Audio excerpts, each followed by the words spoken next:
Welcome to Jewish Book Week and to our event this afternoon, which is held in association with Liberal Judaism, of which I'm the Chief Executive.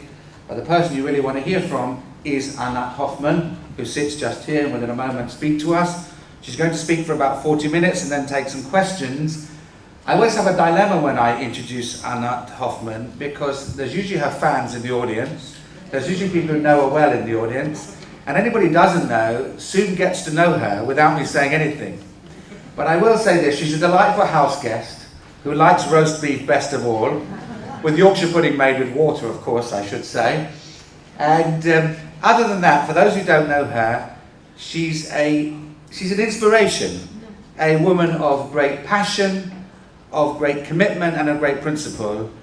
And you know that if Anat is on your side, you've got a great head start and you're going to succeed. And if I just tell you that Anat is a woman who gives you a head start and you're going to succeed, or whatever the cause is that you're interested in, I think that's probably enough as we welcome Anat Hoffman to Jewish Book Week.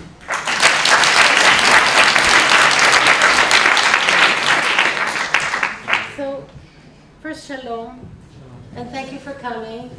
And I feel like a bit like the odd man out, because I'm a person of action and not of books.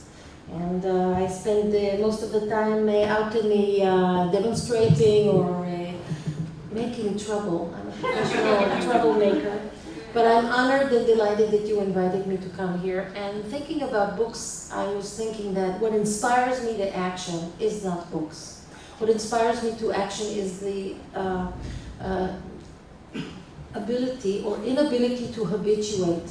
You know what habituation is? If there is a light bulb here that is making a little hum, most of us will get used to it, habituate.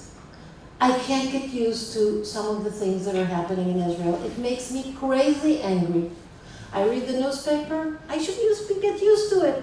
Rabbis decided that women should not go in the same line as men to a health clinic.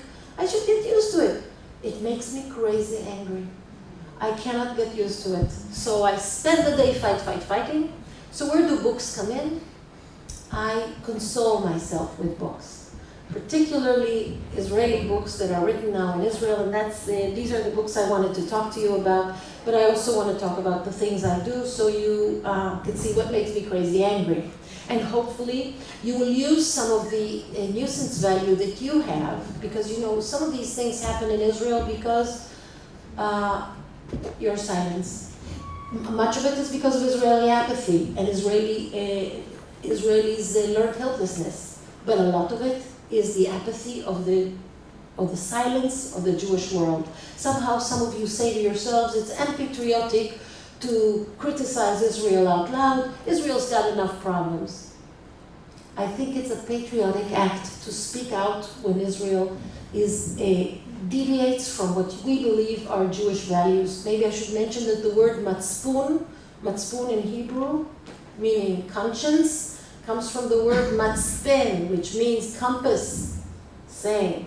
So our matzpun is our compass, our conscience is our compass, and we can use it. And when you read something about Israel that makes you very angry, there isn't a reason in the world why you shouldn't vent it out and let Ron Poschauer, is he still around?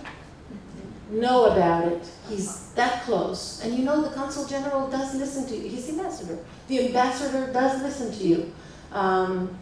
So at this point I wanted to wear my talit. It's the talis of the Women of the Wall. It's more than a talis to me, it's also a fundraiser, because for the last 22 years, Women of the Wall have collected $250,000 selling this talit all around the world to both men and women. This is what my legal defense fund is made of. And I like it that one subversive act is supporting another subversive act. That by women wearing talitot all over the world, oh, such friendly phrases, they are supporting the Women of the Wall. Raise your hand if you've been with Women of the Wall, ever. It's wonderful to see you all. So it really is a group that's been around all these years, trying to do three simple things. Wear a talit, pray out loud, and read Torah. At the wall, I don't wear the talit this way. A Jewish policeman has instructed me that this is very provocative to wear it this way, so I wear it like that. Like the modern Moranos, we wear it like that. It's a bit funny because the word for breasts in Hebrew are tzitzim, and the word for the fringes is tzitziot. And to see a Jewish policeman on a Rosh Chodesh morning checking with the tzitziot are in the back or the tzitzim are in the front, it's quite hilarious. So the women of the wall have been fighting for this because we want to see the first bat mitzvah at the wall.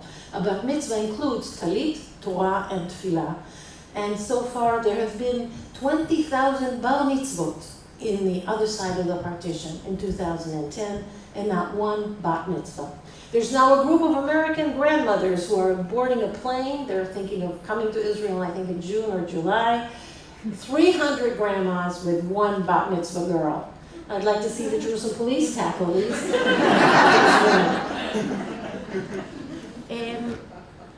The book that inspires the women of the wall, which are multi-denominational. We have Reform, Conservative, and Orthodox, but the Orthodox are really the heart of our group. They are the majority of our group. Orthodox women are not doormats anymore. They are very active. I would like to, by the end of my talk, convince you that the bravest feminists I know are Orthodox women. Anyway, this book, Dirshuni, 2009, is different interpretations of Torah stories by Orthodox women. And one is more subversive than the other. For example, in the interpretation for the Song of Miriam, the writing here is Az Yashir Moshe. Yashir Moshe means one person is singing את השירה הזאת, Ashira LaAdonai, I will pray to God. Miriam doesn't say I will pray. She says Shiru LaAdonai, everybody together. She sings a song that Moses doesn't know, the song of many voices, the song of many facets of Torah. It's a beautiful interpretation. I don't have enough English to translate all of it, but Dirshuni, and why is it called Dirshuni? The first person to vatelech lidrosh et Adonai, the first person who went to pursue God in the whole Genesis, in the whole Bible, until her, everybody got visited by God at God's will. But the first person who had a pain in her belly and went vatelech lidrosh et Adonai is Rebecca. Rebecca had a pain in her belly. There were two twins fighting there. ותלך לדרוש את אדוני ותאמר למה זה אנוכי. She went to God and she asked the question, the quintessential question we would like to ask God, why am I suffering? ויאמר אדוני לה. This is simple Hebrew, and God has told her. 3,000 years of Jewish interpretation, and not one interpreter says that God really spoke to Rebecca. No, no, no. It's Abraham. It's the son of Noah. It's a prophet. It's an angel. There are 7 different entities that are suggested in the last 3,000 years. Vayomer Adonai La. Let me tell you, a tourist coming off the plane in Natbag understands this simple Hebrew as God has spoken to her. No. Now, how do I know this? Because I read every day by 10 o'clock everything that is published in Israel in Hebrew. We have 5 full-time people working on that, so the whole staff can see who will we fight today. So there is a discussion in Yom LeYom, which is the Shas newspaper. Is it okay to sing when Rabbi Ovadia Yosef comes to a yeshiva?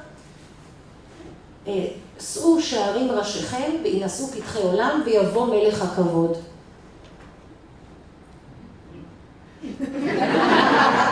Is it okay when the king, as it were, comes? So it's symbolic of the special presence, I suppose.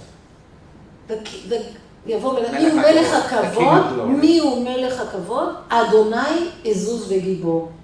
Can you sing when Ovadia Yosef, who used to be chief rabbi, Sephardi, chief rabbi of Israel, and runs a party of 11 votes in Knesset, is it okay to sing Adonai Izuz V'Gibor? God is coming. Is it okay to sing that? And in the paper they say, sure, because it says in Rebecca, Vayomer Adonai la, and we know that God didn't speak to a mere woman, it must have been a person. So, you get the cognitive leap? This is how I know that it's... So in this book, called Dirshuni, because of that interpretation, they are reclaiming that the first person to go and pursue God in the Bible is Rebecca, and they're all Orthodox and very inspiring. The 2,500 rides in Israel in buses where women are assigned to the back. Could you raise your hand if you've heard about this phenomenon? Oh, good. So the Jewish Chronicle is read in England. Okay. So for the last 4... קצר. Yeah, יפה מאוד. Okay. So for the last 4 years, we were in the Supreme Court not demanding the abolishment of the segregated buses. The reason we didn't ask that is because we were afraid we will lose if we asked that, and we knew that because the Israel Women's Network went on a case abolishing the buses and failed. So we went demanding that it's okay, there is multiculturalism, 2,500 rides a day should be segregated, but for those who wish to not ride segregated, at the same frequency, at the same price, a non-segregated bus. You understand that economically, insanity, not possible. It's not possible economically. But the court was willing to accept our petition, and recently we won. I want to read you an ad. And I brought many of these ads. You can take it home if you want. This is in every Israeli bus today. Everyone. Segregated, not segregated. All 8,000 of them have this. Right behind the driver is one. And on the side above the door is the other. הודעה לציבור הנוסעים, and an announcement to all passengers. According to the Supreme Court decision 74607 that discussed the abolition of the segregated buses, a passenger is allowed to sit everywhere in the bus they wish to sit. Anyone harassing a person for sitting anywhere in the bus is subject to a felony. This is true in all Egged buses. You can take it if you want. Cool. But reality has not changed in the buses. We are now monitoring the rides. Until Pesach, we are doing it with our own people because we want to sue for damages. So we want people who are well trained on how to get the damage suit. But as of Pesach, after Pesach, we invite you all to be freedom riders in Israel. Come, we will put you on a bus and you will make reality happen because it's not enough to win in court. One of the women who petitioned, Hannah Pasternak, last week on Tuesday, boarded the bus, the 319 from Rehovot to Jerusalem, and the bus driver told her to move to the back. She said, but what about this sign? It's right here. He tore the sign off, and he said, this Supreme Court is for seculars. So she wrote a nice report. She had a ride from hell. We're suing 10,000 shekel, the bus company and the bus driver, and we are hoping to get 20 or 30 more such damages until Pesach, and then we want you all to come and join us as freedom riders. After my very amicable and happy divorce, I kicked all the books out of my bedroom, and I allowed only 100 to come back in. There was a great competition. There were 1,500 books exiled, and only 100 were allowed in. And I want to tell you who was allowed in. Books about humor, books about cooking, and books about Judaism. Anything else has to be downstairs at another room.